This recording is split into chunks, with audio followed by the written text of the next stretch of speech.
Olha, pessoal, essa pracinha aqui é Amparo. Que coisa mais linda. Olha esse chão todo coloridinho, essas pedras. E esses guarda-chuva aqui. Olha que coisa mais linda que ficou. Ficou muito lindo, né, gente? O que vocês acharam? Aqui tem um coretozinho. Muito lindo, né, gente? Aí aqui mostra os pontos turísticos, olha. Centro turístico, essa parte toda em azul. Bem legal, né, gente?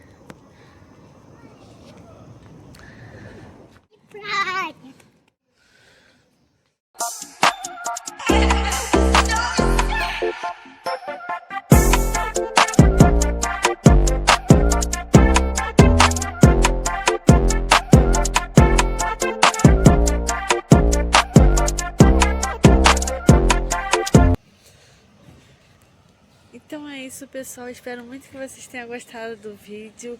Ai, gente, não se esquece de deixar o like e se inscrever no canal se você ainda não for inscrito, tá bom? Um beijo e até o próximo vídeo. Tchau!